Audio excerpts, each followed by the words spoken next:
Hello, guys. Welcome to React Today, part of the World's Way Out project. What's going on in the world? I guess we already know. North Korea and South Korea are shaking hands the past couple of weeks.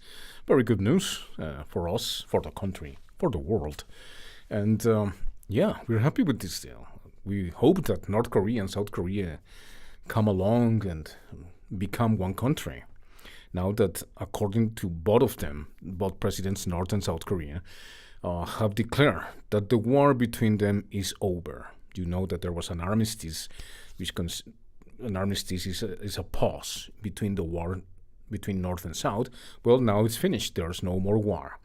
That's very good news. Very good news. The problem is when now the United States have said that, okay, we are not going to accept the deal after Mr. Pompeo declared a couple days ago that Iran cannot get away with the deal reached after decades of unstable politics, foreign policy in the zone, in the Middle East. Well, they reached an agreement in 2015 in Geneva, in Switzerland. And Russia, China, France, England, the United States, and a couple more countries agreed with this. Well, all of a sudden, unilaterally, as is the mandate of the new president in the new administration,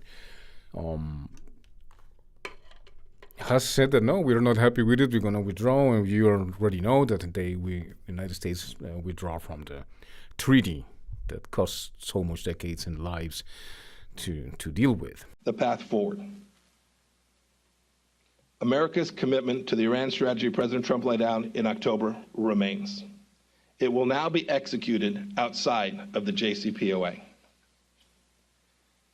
We'll continue to work with allies to counter the regime's destabilizing activities in the region, block their financing of terror, and address Iran's proliferation of missiles and other advanced weapon systems that threaten peace and stability. We will also ensure Iran has no path to a nuclear weapon. Not now, not ever. Following our withdrawal from the JCPOA, President Trump has asked me to achieve these goals on Iran. We'll pursue those goals along several lines of effort. First, we will apply unprecedented financial pressure on the Iranian regime. The leaders in Tehran will have no doubt about our seriousness. Thanks to our colleagues at the Department of Treasury, sanctions are going back in full effect and new ones are coming. Last week, we imposed sanctions on the head of Iran's central bank and other entities that were funneling money to the IRGC Quds Force. They were also providing money to Hezbollah and other terrorist organizations. The Iranian regime should know that this is just the beginning. This sting of sanctions will be painful if the regime does not change its course from the unacceptable and unproductive path it has chosen to one that rejoins the League of Nations. These will indeed end up being the strongest sanctions in history when we are complete. The regime has been fighting all over the Middle East for years. After our sanctions come in force, it will be battling to keep its economy alive. Iran will be forced to make a choice. Either fight to keep its economy off life support at home or keep squandering precious wealth on fights abroad. It will not have the resources. Now that they have lost the war against Syria, it was a proxy war. It was not a country to country, but I have to accept, and we accept with some difficulty, especially when you are handled and you believe what the mainstream media say. But we already know nowadays that serious journalism that is not dependent on the money of the people that decide to be in the wrong side of history accept, which is okay. You get $30,000 a month or something like that. Just say what we want you to say. So that's what they say. Fox News, MSNBC, all those mainstream media, we already know that. The problem is that the people is relying less and less on the daily basis on the mainstream media because they do nothing but lie, and they have proven to be accomplices in the development of history and about foreign policy that has reached all the world. And has the results that we have seen in the last 70 years after the Second World War. Good evening and welcome to Tucker Carlson Tonight. Leaders on both sides of the aisle in Congress, in the media, in our intelligence services, in virtually every overfunded think tank in Washington, have suddenly aligned tonight on a single point of agreement. America must go to war in Syria immediately. Bashar al-Assad cannot continue to lead that country. He must be overthrown. Assad is an evil man, they tell us. His latest crime is a chlorine gas attack carried out over the weekend by his forces against a rebel-held suburb of Damascus. Assad's poison gas suffocated children. Pictures of the aftermath of that are all over the internet, and they are horrifying. Assad is a monster. That's the official story. Almost everyone in power claims to believe it. The push to war in Syria, by the way, has united politicians from both sides. Lindsey Graham and Howard Dean typically agree on very little. Not much at all. But today they are both calling for war in Syria. Graham is demanding massive attacks on the Syrian military. Dean is going even further than that. On Twitter, he called the president, quote, a wimp for merely sending thousands of troops and launching tons of bombs at Syria. That's not enough for Howard Dean, who, as you may remember, once ran for president as the peace candidate. Tonight, he wants total war in Syria. Television pundits, of course, strongly agree. This morning, the foreign policy team over on MSNBC explained that it's far more important for American troops to fight in Syria than it is to secure our own border here in America. Watch. There's no question that now, all these years later, it is Donald Trump's challenge. He has to take action. He's spoken to Macron. What he ought to do is a coordinated action. There has to be a comprehensive response. As Trump leaves to fight his imaginary border war, he's leaving the real war where we could make a difference, and said he's turning it over to Assad and to Iran and to ISIS. This is something that Barack Obama wouldn't even do if confronted with these set of facts. Trump has to take action in Syria. Everyone nods sagely. That ought to make you nervous. Universal bipartisan agreement on anything is usually the first sign that something deeply unwise is about to happen, if only because there is nobody left to ask skeptical questions. And we should be skeptical of this, starting with the poison gas attack itself. All the geniuses tell us that Assad killed those children. But do they really know that? Of course they don't really know that. They're making it up. They have no real idea what happened. Actually, both sides in the Syrian civil war possess chemical weapons.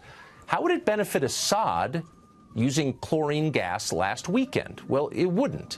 Assad's forces had been winning the war in Syria. The administration just announced its plans to pull American troops out of Syria, having vanquished ISIS. That's good news for Assad, and about the only thing he could do to reverse it and to hurt himself would be to use poison gas against children. Well, he did it anyway, they tell us. He's that evil. Please. Keep in mind, this is the same story they told us last April. Do you remember that? It was almost exactly a year ago. The new administration announced it was no longer seeking to depose Assad from power. Regime change was no longer our policy. So the usual war chorus in Washington started yelping, went berserk, and days later, Assad supposedly used sarin gas against civilians in Syria. There was video. We bombed a Syrian airbase in response to that. At the time, this show asked what seemed like the obvious question: are we really sure that Assad did that? It seems weirdly timed and counterproductive to him. Shut up, they explained. Of course we're sure. What an unpatriotic question. But of course they were lying. 2 months ago, the Secretary of Defense admitted that actually we still have no proof that Assad used sarin gas last year. The story, it turns out, was propaganda. It was designed to manipulate Americans, just like so much of what they say. We've seen this movie before, and we know how it ends. But just for the sake of argument, let's assume they're not lying this time. Let's assume Assad did just use chlorine gas against kids. He's perfectly capable of that, by the way, not defending his moral character. Let's say he did do it. Would that be worth starting a new war over? Overthrowing Assad's regime in Syria would result in chaos. Many thousands would die. In fact, we might likely see the genocide of one of the last remaining Christian communities in the Middle East, and we ought to care about that. Some of the dead, of course, would be American servicemen. A new war would cost us tens of billions of dollars, maybe hundreds of billions. Would it make America safer? Would it make the region more stable? Let's see. How exactly did regime change work in Iraq and Libya? Doesn't matter. say our moral leaders on CNN and everywhere else. Atrocities like this cannot be tolerated. Okay, but let's be real. We do tolerate atrocities like this all the time. For example, there's a devastating famine killing children in Yemen right now. The Saudis are causing that famine. Should we drop tomahawks on Riyadh in response? Not until it's on YouTube, apparently. When you conduct foreign policy by viral video, pictures are essential. But in real life, Syria is a highly complicated place. With Assad gone, who would run it exactly? Do we have another strongman in place to install? Or is it our hope that a stable democracy will magically appear in the wake of this protracted civil war? And who exactly are these moderate rebels you're always hearing about, the ones that we're supporting with your tax dollars? Well, a lot of them turn out to be Islamist crazies. For example, the city where the chemical attack just occurred is mostly controlled by the Army of Islam. It's a radical group that has called for establishing an Islamic state under Sharia law in Syria. That group's founder called for exterminating all Shia Muslims and Alawites from the country. But we're supposed to wage a new war on this group's behalf. Why is that exactly? Back in 2013, when the Syrian civil war was still in its early days, one onlooker weighed in on Twitter. Here's part of what he wrote, quote, "We should stay the hell out of Syria. The rebels are just as bad as the current regime. What will we get for our lives and billions of dollars? Zero." In another tweet, he said this, quote, "Let the Arab League take care of Syria. Why are these rich Arab countries not paying us for the tremendous cost of such an attack?" And in yet another tweet, he said this, "What will we get for bombing Syria beside more debt and a possible long-term conflict?" Of course, you know who wrote that. It was Donald Trump, and he was right. And that's one of the reasons he got elected president. And now the same people who brought you a dying American middle class, undefended American borders, and endless pointless wars in countries you could not find on a map are telling the president he's got to depose Assad for reasons that are both unclear and demonstrably dishonest. And by the way, it may happen. But before it does, Congress ought to consider a brand new constitutional amendment. Let's call it the Lindsey Graham Amendment. And here's what it would say. Congress shall topple no government until it finishes rebuilding the last government it toppled. And furthermore, talk show generals shall be required to personally visit the battlefield of every war they advocate for. End of amendment. That would have an immediate and positive effect. Let's hope it passes. Welcome to Democracy Now!, democracynow.org, the War and Peace Report. I'm Amy Goodman. North Korea has repeated its threat to cancel a planned summit between its leader Kim Jong-un and President Trump scheduled for June 12th in Singapore, citing statements from Vice President Mike Pence it called ignorant and stupid. On Monday, Pence repeated the Trump administration's talking point that North Korea could end up like Libya if it doesn't abandon its nuclear weapons, a reference to the U.S.-led intervention in 2011 that led to the overthrow of leader Muammar Gaddafi, who was dragged through the streets and publicly killed by U.S.-backed rebels. In response, a top North Korean official said Wednesday, whether the U.S. will meet us at a meeting room or encounter us at a nuclear-to-nuclear showdown is entirely dependent upon the decision of the U.S. What is it that we're going to do about it? Well, we are reacting today on these issues. It's not that we have to awake. If we have not awake by now, wow. We should have been awakened 20 years ago minimum. But okay, let's say that American people, British people, Canadian people, European people have opened their eyes. And apparently that is the case, because now that the United States have declared that he's going to put sanctions as never before, in the words of Mr. Pompeo, against Iran, is going to harm the industry big time in Europe.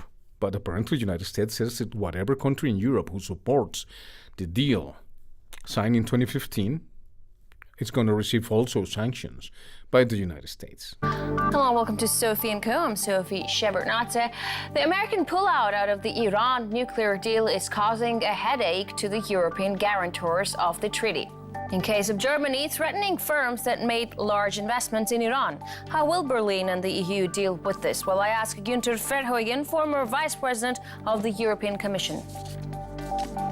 Washington's scuttling of the Iran nuclear deal has taken Europe by surprise. German businesses in the Middle Eastern country now under threat of renewed American sanctions, Berlin may be turning to Russia to keep the nuclear agreement on board. Can the Iran debacle restore broken ties between Russia and Germany? Will the countries be able to mount a concerted effort to maintain the nuclear deal, and will it be enough to save it? Günther Verheugen, former Vice President of the European Commission, welcome to the show. It's really great to have you with us today. Hello, Sophie. Good to see you. So after Trump took America out of the Iran deal, which means that European companies in Iran may be subject to American sanctions, the EU fired back, activating a law that would block European companies from complying with US decisions on Iran. In your opinion, who is going to out-sanction who here, the United States or Europe? I'm afraid that the Americans have the bigger stick here. If you were in a European company or a German car maker, for instance, and you would look at the figures, what kind of business are you doing in Iran? What kind of business are you doing in the United States? You have not much choice. And you will decide not to invest in Iran. You will continue to invest and to make business in US. And if the European Union would really promise to compensate for all the losses, I can promise you that goes far, far beyond the financial capacities of the European Union. So I'm really afraid that the American policy of unilateral action, the American policy of taking hostage other nations and companies can be successful at the end.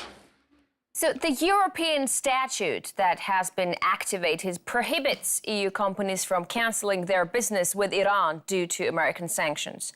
So let's say if I'm a European company in Iran, I have to suffer the consequences brought onto me by the Americans. And if I quit Iran, then EU will go after me. Doesn't this put EU companies between the devil and the deep blue sea? How is that making their life easier?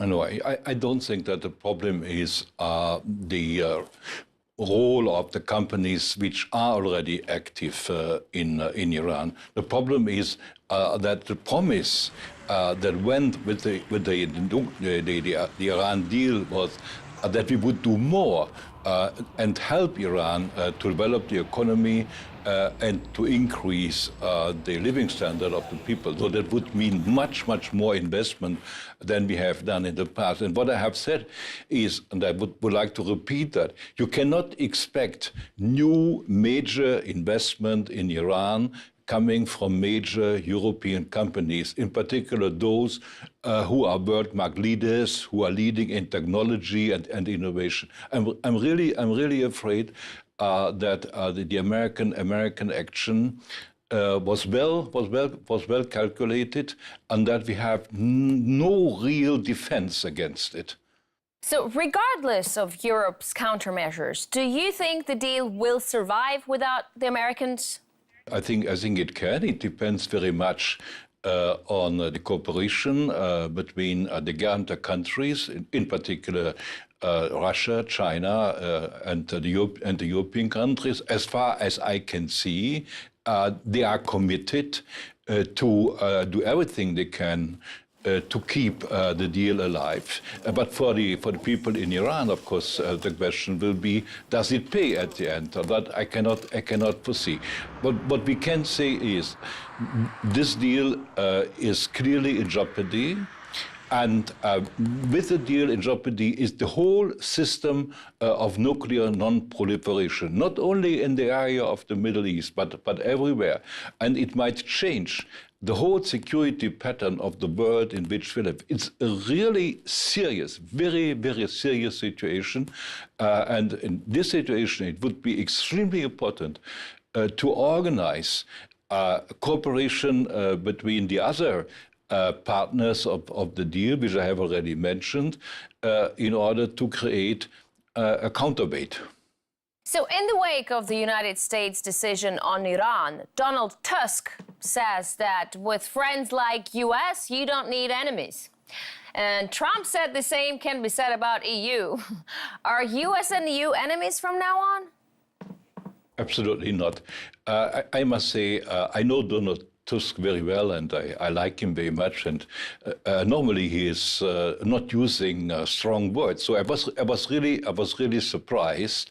So my understanding was that he was really angry about the communication with the Americans. No, I wouldn't use the term enemy, but it is obvious that the partnership between the United States and the European Union is entering a new age.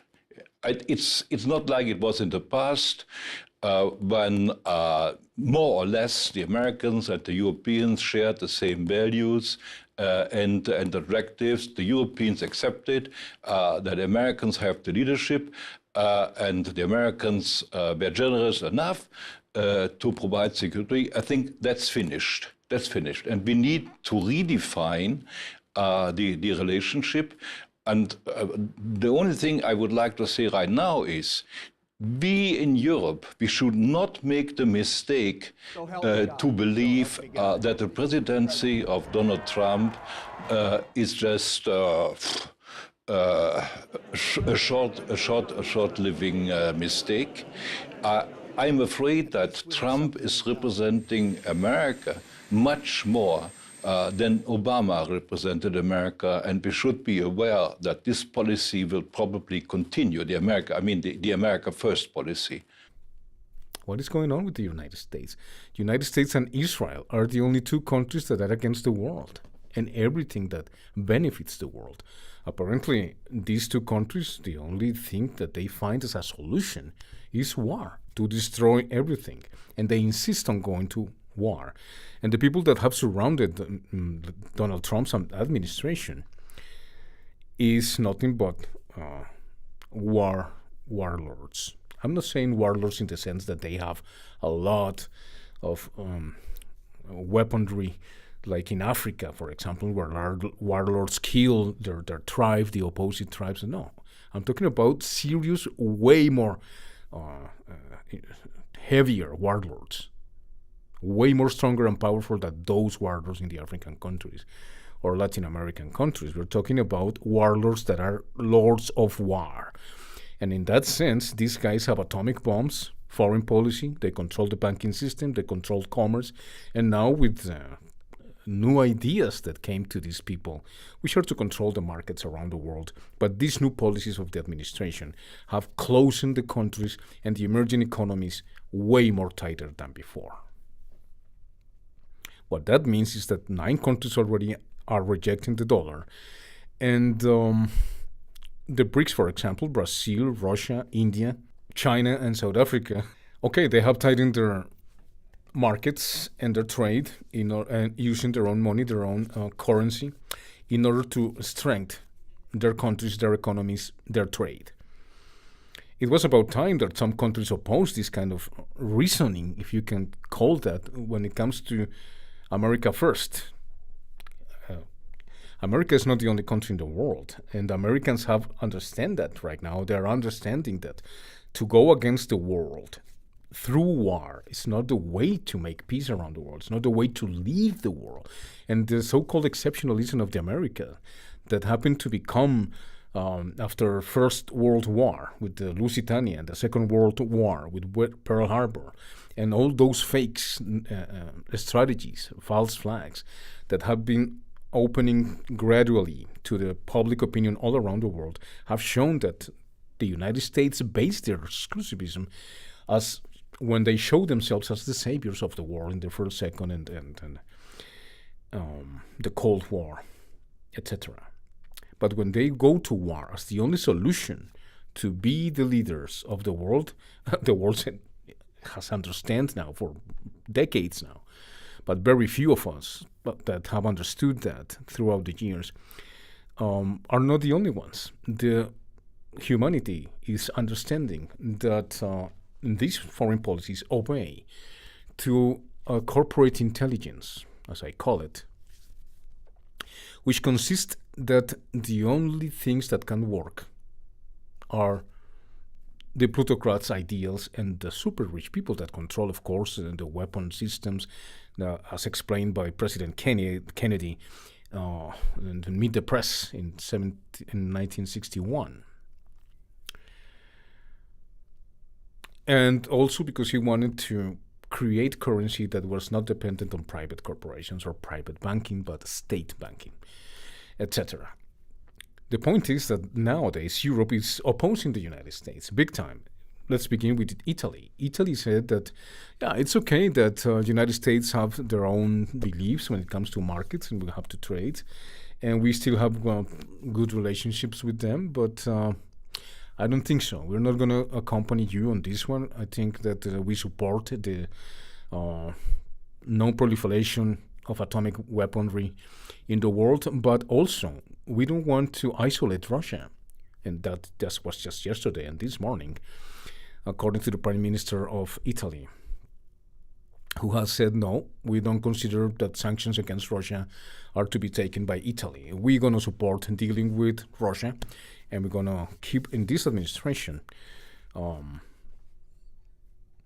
understanding with Russia, good relationships with Russia, trade with Russia, the Russian Federation. Brussels is sweating a bit more than usual these days, and it's all because Italy's new Eurosceptic government doesn't intend on playing by the EU's rules. It is important to abide by budget discipline, and especially for Italy, to continue to reduce the deficit. It is important to stay on track. Being a good Italian also means being a good European citizen. It needs to be repeated out loud, especially now.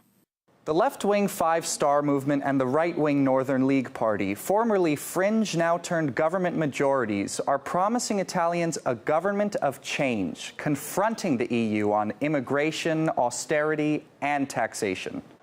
We've told this to everyone, even on a European level, that from now on the Italians come first.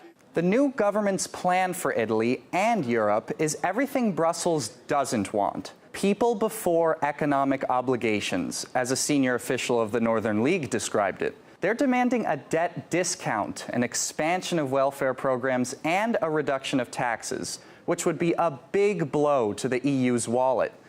Italy is also telling Brussels it's had enough bearing the burden of the migrant crisis. On top of that, they're challenging something that's been a constant in the EU's foreign policy for some years by saying drop the sanctions against Russia.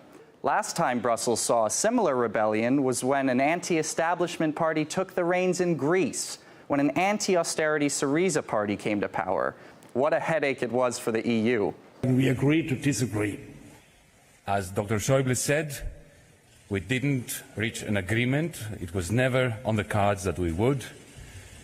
We didn't even agree to disagree from where I'm standing.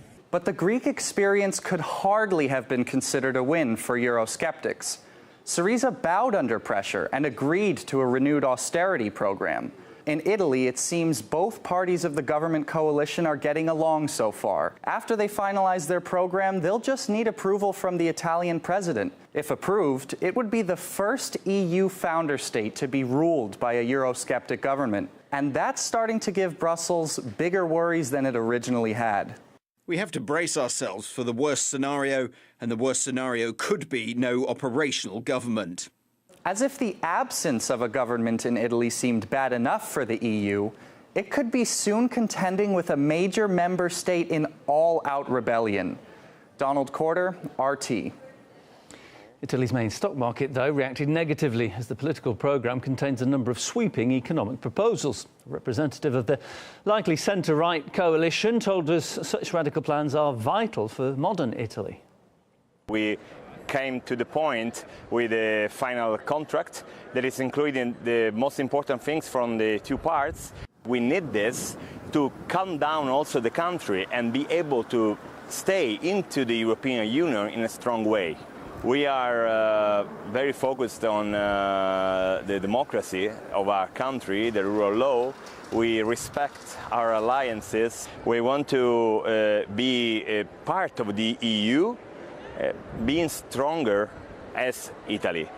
And the same has happened after the decision unilaterally by Donald Trump, according to the European Union, that is the case. They don't want to break with Russia, and they're going to respect and support the Iranian deal signed in 2015, a very serious deal. Well, both of them, United States and Israel, went out of the course to the point that, listen to what this guy said just today. Unhappy about the European Union calls to probe alleged Israel police brutality against activists protesting the bloodshed on the Gaza border. Israel's Energy Minister Yuval Steinitz said that the European Union could go to 1,000 hells. Literal, he said. Steinitz was giving an interview to a local radio station when he said of the UA, let them go to 1,000 hells, as cited by Haaretz. His response followed the European Union's call for a swift investigation into the Israeli police violent crackdown on protesters in Haifa last Friday. They have been criticizing the state of Israel for the high death toll at the border with the Gaza Strip, which is common sense. The protests resulted in the serious injury of Hafar Farah, director of the Haifa-based NGO Mosawa, which champions the rights of Israeli Arabs. The Israeli minister said he wished to send to hell the European Union, which doesn't really represent the European nations, according to him. He slammed the European Union as an organization that no one is leading and is less friendly to Israel than the European states themselves. That's what he said. Steinitz's stance was backed by Public Security Minister Gilad Erdan, who, in a response to the European Union demand for a swift investigation, said that, I quote, Israel, as the only democracy in the Middle East, does not need moralistic warning calls from a biased and obsessive body like the European Union. In the same interview, Israel's energy minister also slammed the European Union for cementing its relationship with Iran and maintaining the Iran nuclear deal. Farah, whose knee had been broken at a Friday protest night, was taken into custody together with other 20 activists. I quote, when I was brought to the police station with my son, I found him on the floor covered in blood. When I asked the police officer, who gave you the right to treat my son this way? His response was to break my knee, Farah said in an interview with Army Radio. In a democratic country, the leg of a detained demonstrator will not be broken, unquote, Farah's son, Basil, told the Army Radio. The Israeli Justice Ministry had denied any police wrongdoing following the Friday demonstrations in Haifa. On Monday, the Justice Ministry Police Investigation Department opened a probe into allegations of police brutality. As many as 21 activists of the more than 200 in attendance were arrested during the Friday night march. Clashes between Israel and the European Union have precedents. European Council President Donald Tusk denounced the recent Gaza bloodshed where hundreds of Palestinian protesters were killed and injured in a letter sent to the European Council. The United States' decision to move the embassy in Israel to the disputed city of Jerusalem raised many eyebrows in the European Union, which warning against it well ahead of the opening. The bloc claimed this move could jeopardize the peace process in the region. The European Union has also confirmed that its clear consolidated position on Israel-Palestine, urging a two-state solution based on the 1967 borders, insisting that Jerusalem has to be the capital of both, that is, both states. So when you see and you hear remarks like this, you can tell that something is wrong with the foreign policy of Israel, who always plays the victim here, and whose response to protesters that only are throwing rocks and protesting after living in terrible, terrible conditions is to kill them. Is to kill the people, the opposition, whoever opposed them, kill. For them, there's no right for anybody to exist but them. Under the flag the Holocaust and they're protecting themselves. Protecting themselves is one issue, but the European, in my opinion, as is the opinion of many of us, is totally right. When you kill somebody, you need to be judged. You need to be taken to court. And that's what might happen with the United States, France, England, because of their proxy wars, supported by, of course, the new ally of, well, it's not new, but one of the preferred allies of Israel, Saudi Arabia. So as we can see, the world is not only opening their eyes, but because of the foreign policy of Israel and the United States, they're trying to say now that the world is against them, like in the WWF, or the world against America. It's not that the world is against America or Israel. It's that America and Israel are promoting war against the world, are promoting war against every country in the world. And if you don't believe that, take a look to history. What's going on in Latin America, for example?